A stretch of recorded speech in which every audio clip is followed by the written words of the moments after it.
Thanks, DK. And happy to be back here. We had a long collaboration with DK's group, and a lot of the work that that we do at SDSC is enabled by MVAPICH, and we are happy to be moving forward with that collaboration. So let me get that popped up.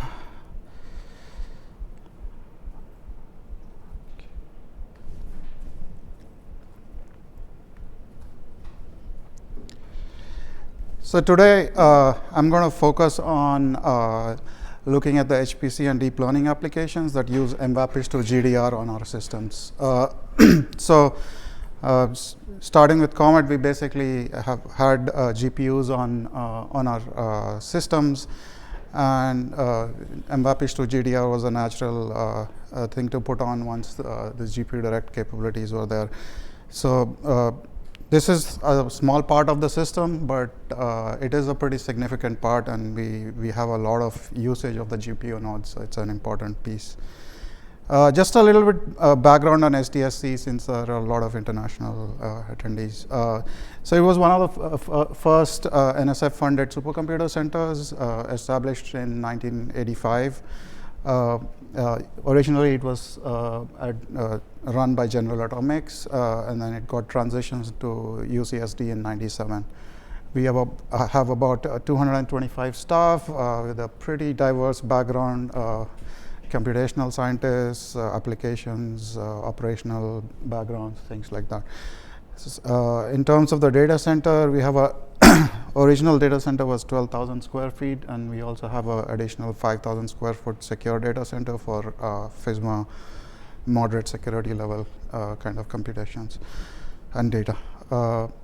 At present, we have 4 major supercomputers at the center. There is the Comet supercomputer, that's the NSF-funded one.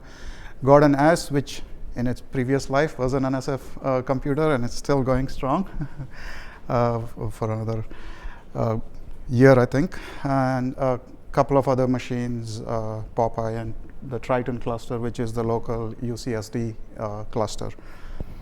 Altogether, we have close to 15 petabytes of high-performance storage that goes with all these systems. They are distributed over the systems. Back there, those pictures, that's SDSC in 1985. That's how it looks now. That building is still there. It's behind the new building. I'm still in the old building. That's nice. You get a nice breeze from the ocean if you open doors on the other side. So quick overview of the talk.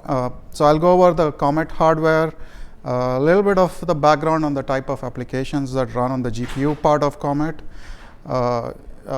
I also wanted to go a little bit into Singularity containerization on Comet, and this has kind of become very popular especially with the deep learning and machine learning frameworks. The stacks changing quickly, and the operating system requirements change too quickly for us to change the base system. So we ended up going the containerization route. And that naturally led into me trying out MVAPICH2-GDR through the container. So I'll talk about how I did that, and then a few results on the benchmarking that came out of all that. Then I'll have a few slides on the future system Expanse, which is basically the follow-on to Comet, and we kind of kept a similar design philosophy, and I'll talk about the components and the GPU part of that too. So Comet, the system is about 2.7 petaflops. It's integrated by Dell. It's primarily, I think, close to 2,000 nodes of Haswell 2-socket nodes, and it's Mellanox FDR InfiniBand for the interconnect.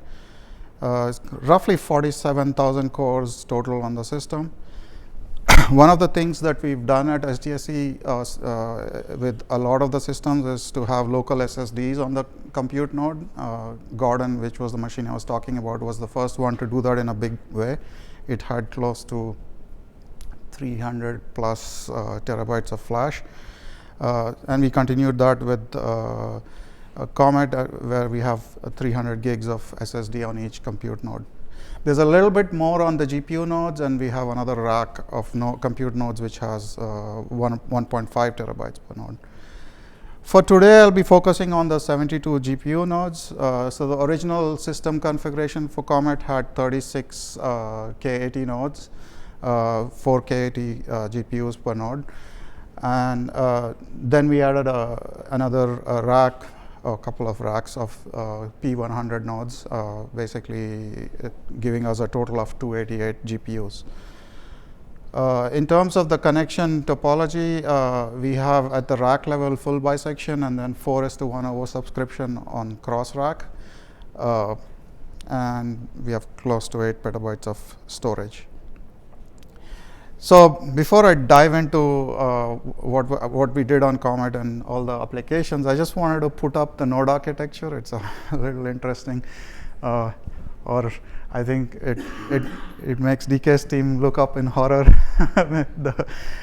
Basically, there are two GPUs on each socket, and the network connection is on one of the sockets. So you can imagine the complexity that comes with dealing with that with a GDR kind of approach.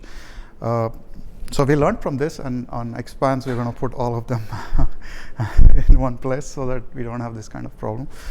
But what I should say is that from a cost point of view, this was an efficient thing for us. And a lot of our applications are single node, and actually a lot of them are single GPU. So in terms of throughput per dollar, I think this would have still worked out pretty well.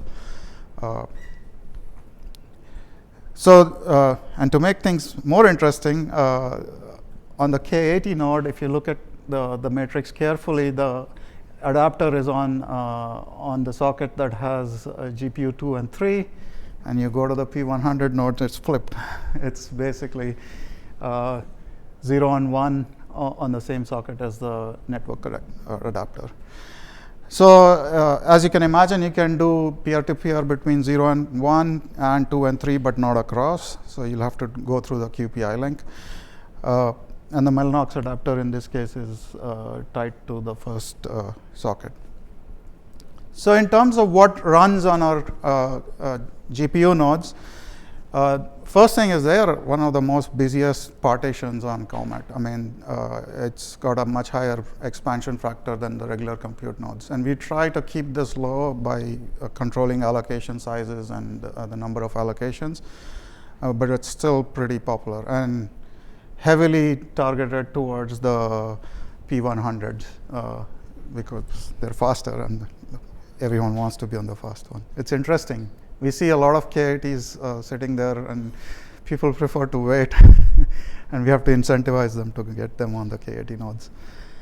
Bulk of the usage is from the phylogenetic code Beast, which comes through the Cypress gateway, and there's a lot of usage of the GPU nodes for that. Then we have the usual suspects, the molecular dynamics and chemistry codes like AMBER, NAMD, GROMACS, LAMPS, and HMDA Blue. All of those have a multi-node parallelism of some kind, and interestingly, everyone has their own approach. AMBER uses MVAPICH, but they do a lot of their communication handling on their own internally. Then I think with NAMD, it's an IB verbs based build, although you could do MVAPICH and MPI there. And then HMDA Blue actually leverages MVAPICH, so there's a mix of things. But they are codes that run multi-node GPU. So we do have that traditional bunch of codes that are going that route. When we originally deployed Comet, we didn't have too many machine learning and deep learning kind of applications. This is 4 years ago or 5 years ago. But in the past couple of years, it's just there's been a huge number of projects coming online. If you look at the allocations, I think this goes up to the last year. There's 87 allocations, project allocations, over 50 institutions that are doing some kind of machine learning or deep learning, and these are science applications. But the number of projects is high, but we don't see as much usage. It looks like a lot of them are basically developing their codes and developing their models. So it hasn't got to the point where someone has asked us for all the GPUs to train something. It's coming though. We do start to see some requests of that.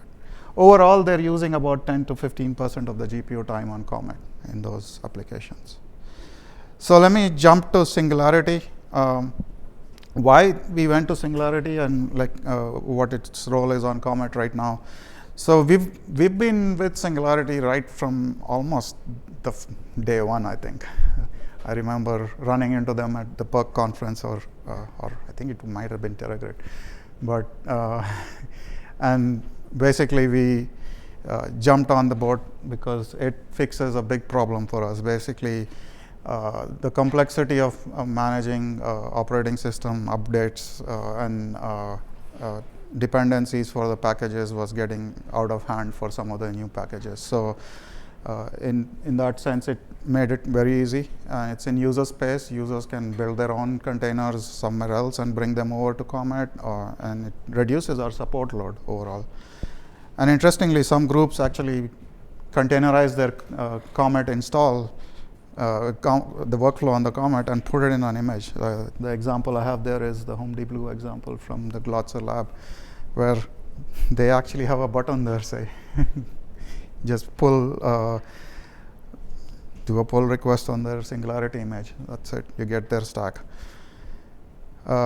In terms of use cases, as I said, one is the OS requirement, and the supporting library requirements. The other is sometimes we get users with commercial binaries that have specific OS requirements, and they don't have the source, and they usually say, "Oh, can you just upgrade the glibc?" That's the question we get. So that kind of thing now is actually feasible. We put it in a container. In terms of training, that has helped us also. We encapsulate all of the training material in an image, and that makes it easy for them to try it outside their Comet environment and also run it on Comet. So we have quite a few machine learning and deep learning apps that come through Singularity. And in terms of install options, we've done a mix of things. We sometimes have just the dependencies and let the users install based on those dependencies in the Singularity environment, or we stick the whole thing in an image. Right now, most of these are running single node, but we are starting to get requests for a multi-node TensorFlow, so that's the reason I jumped into this with MVAPICH2-GDR. In terms of what's typically used, TensorFlow and PyTorch are the most commonly used frameworks, but all the other usual suspects are there in the list. So the first thing was to try and get MVAPICH2-GDR to work through Singularity. I was a little apprehensive because there's kernel modules involved, and I wasn't sure if this is going to work. So what I did for this test case was basically put all the drivers I could put into the container. You don't necessarily have to do this. Like for example, for NVIDIA, you could just use the --NV flag and pull it in.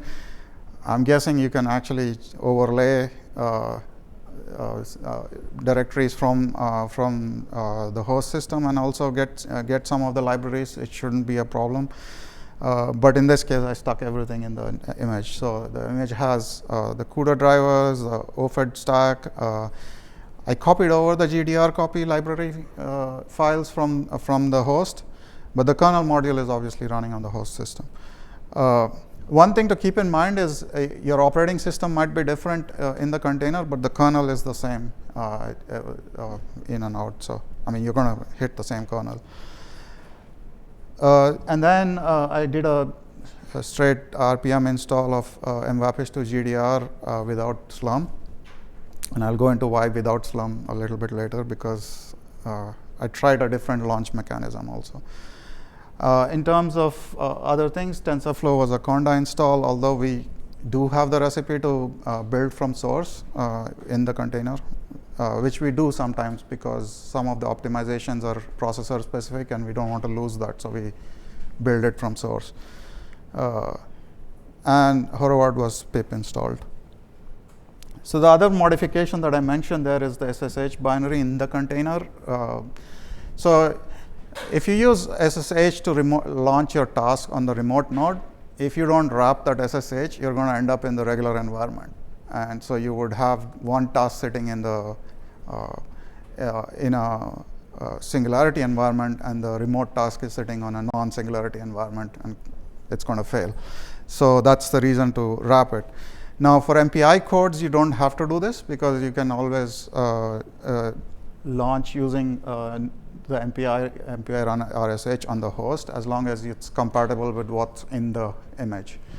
But one of the things I was trying to do was trying to put everything in the image so that we could make it usable elsewhere without having to install the same MPI externally and things like that.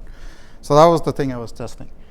So what that meant is the SSH was wrapped. So what I did for that was, and this is a trick that other people in Singularity working groups have mentioned, and they've kind of tried this out already.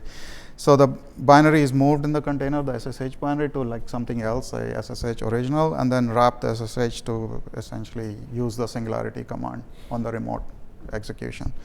So that way you end up in the Singularity environment in both places. So in terms of benchmark results, I'll go over some OSU benchmark results, the HMDA Blue benchmark, and then the more interesting one is the TensorFlow based build. So first off, like just the intranode itself is interesting. This is the benchmark for OSU latency intranode with the K-80 nodes, and you can see if you stick between the two GPUs on the same socket, then you end up with 2.82 microseconds, and you go across the QPI, then you get a little bit higher latency. Same goes for internode. It depends on which GPU are you talking to on the remote node. So if you bound both of them to the socket that has the network adapter, you get 2.27 microseconds, which is pretty nice. And then you start bumping up as you move away from that socket. Similar thing with bandwidth. You can intranode on the P100 nodes.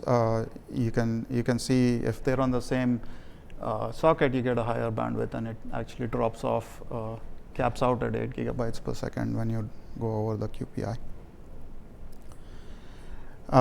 Similar story with the internode P100, 2.17 microseconds and 2.35 microseconds. So the first thing I needed to do was to make sure that the containerization approach was working and actually giving me the same latency, because if the GDR copy kernel module access has an issue, or there's some issue with that library, you will see something closer to 5 microseconds, I think. So I did a latency test, used GPU 0 on both nodes, and one with native and one with container. And pretty much there's no difference. It's 2.15 to 2.17 microseconds. So that's encouraging news. We don't have to worry about that part. And similar thing with bandwidth, it was fine. I didn't do the native one here, but I think 6 gigabytes per second is what you roughly get if you do the native also. How am I doing on time? Pretty good. Okay.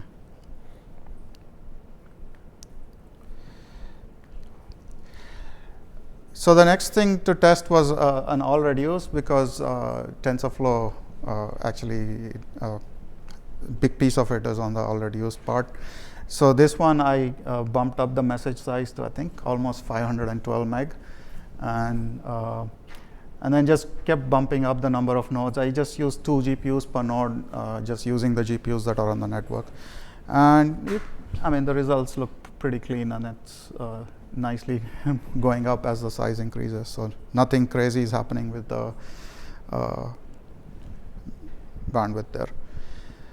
So before I jump into TensorFlow results, I wanted to check, just go over the HMDA Blue benchmark. This is HMDA Blue is a general purpose particle simulation toolkit. It comes out of Michigan, that's why the blue, I think. And this is a result for the hexagon benchmark. I have the links for the benchmark details and the paper below. So I just did a strong scaling with a K-80 set of nodes. So starting with basically one node, one GPU, and one node, two GPUs, one node, four GPUs, and then go to two nodes and do four GPUs. That is two GPUs on each node. And it's not bad at all in terms of scaling, because those two numbers look the same. One is with all GPUs on one node, and one is with two GPUs on one and two GPUs on the other. And it scales reasonably well out to basically 8 GPUs for this problem. So on to the TensorFlow benchmark. So I ran the standard CNN benchmarks that come with TensorFlow. This one I did interactively. There's not a requirement to do it interactively. I could have done this with a batch script, but I was trying to be careful with all the parameters involved, so I did this interactively. So what I did was get the compute nodes that I need using an srun command interactively, and then get a Singularity shell.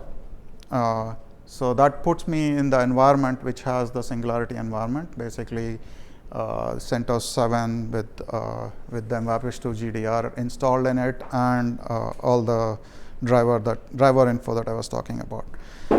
And then it's pretty standard in terms of what was done to run. If you go to the MVAPICH user guide, you will see all these flags. Basically, use CUDA. I turned off MCAST because I don't think we have it enabled on the system. So, and then there's a GPU direct copy library that's pointing to the opt-GDR copy lib. This is in the in the image, but I could have overlaid this from the host, and it would have been fine. And then in this example, I'm setting the CUDA visible devices to 0, 1. So these are, remember, on the P100 nodes, these are the ones that are on the network card. And then the support TensorFlow flag. And pretty much this is a regular MPI run RSH command with a host list and the benchmark. Vanilla ResNet 50, I didn't change any parameters on that. So you get a lot of output when this happens, but I just wanted to circle this because you can see the wrapping that I did with the SSH. So you have the original SSH with the host name, and then it's calling the Singularity binary, and then it is basically calling it through this image, and then the rest of it is a normal MVAPICH remote launch of a task. So all that is standard. And then once you get past that output, you get the standard output that you get from all of the Horoward-based runs. So you can see this example was with 4 nodes on 16 GPUs. So you have GPU 0 to 15 there. And we're doing 64, batch size of 64 per device, so 1024 total. And so I did 2 kinds of scaling tests, one with 4 GPUs per node and one with 2. So on the 4 GPU per node, you can see, well, the 1 GPU, 2 GPU, 4 GPU, those are all on the same node. So you have that slope in terms of the scalability. But then I think that's around 90%. But as soon as you go to the next node, you get a pretty big drop to almost 80% or a little under 80%. But overall, it's scaling fine, going out to 5 nodes. And I'm going to extend this out when I get more resources to more nodes. But it looks pretty good in terms of the images per second that it's achieving. Scaling out. The next experiment was to basically try just 2 GPUs per node, the 2 GPUs being on the same socket as the network, and then you see immediately the big improvement in efficiency This is because now we don't have to go over the QPI and all that complication. And also, since this is network bandwidth bound, we also reduce the number of tasks per node effectively, so that also will reduce the, it will improve the efficiency. So here now you scale out to the same 5 nodes, and you're at 83% to 84% efficiency, I think. So the good news is this approach of launching through the Singularity image works. The performance hasn't changed at all in terms of efficiency, so we're looking good there. So that kind of leads us into what's coming forward. So this is the system that Alan was talking about, and Expanse is coming online next year. It's a $10 million system with a 5-year operational period. And it's basically going off the theme of Comet, which was supporting the long tail of science. We are trying to expand it beyond just the system that's on the floor, and I'll talk about that a little bit. It's a lot of people that collaborate on these, so I just have the slide. So in terms of the system itself, we've made the system based on scalable units, and I'll go into what's there in each of the scalable units. It's 13 scalable units, each of them, and that should be 56 CPU nodes. That's a typo. Total of 728. It's fine. So 728 compute nodes and 52 GPU nodes total for the whole system. And we have 4 GPUs per node. So you end up with over 208 GPUs. We kept a Lustre-based architecture for the storage of 12 petabytes total, but we have it split between Lustre and a Ceph-based object store below, that is 7 petabytes. We also have local NVMe flash on each node. In terms of the science areas, it's a pretty broad range of things that we hit.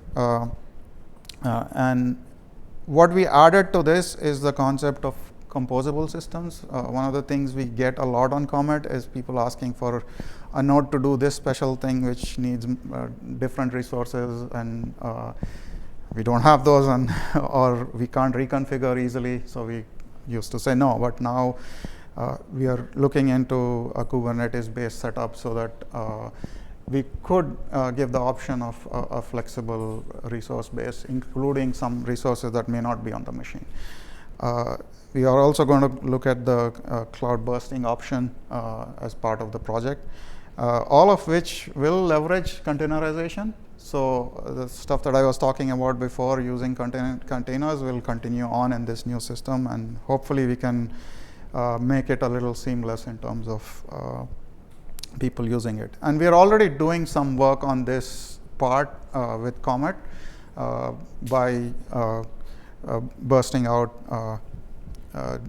to cloud resources, and we have some pilot projects that are trying this out. So in terms of the scalable unit, let me jump into it. So there are basically 56 CPU nodes and 4 GPU nodes in each scalable unit. And it's a 40-port HDR 200 switch. And what we've done is taken 30 of those ports and split them into HDR 100s. So you can support those 60 nodes. And the uplinks are 10 200. So you have a 3:1 oversubscription between racks, and within a rack, it's one switch, clean, full bisection. So simplifies the network quite a lot, and hopefully that adds to the reliability of everything. Because on Comet, this was 7 switches, the same thing, on a single node or on a single rack. And in terms of the GPU nodes, I wanted to highlight that we're going to have basically 4 V100s per node and 1.6 terabytes of NVMe on each GPU node. It's V100 for sure. It may be the follow-on. We haven't finalized that yet. So, but it's at the minimum of V100. So to summarize, MVAPICH2-GDR can certainly help both on the HPC side and on the machine learning, deep learning side of things. And running in the containerized environment was no issue. We had no problems getting good performance. And I expect increase in adoption mainly because I'm seeing the machine learning and deep learning workloads increase. And at some point, we are going to get the question of scale. And I'm sure this will be the approach to do it. So thanks. I wanted to acknowledge all the grants, NSF grants that support the work. So that first one is a Comet resource. Second one is our collaboration with Dr. Panda. And the third one is the Expanse project. Thank you.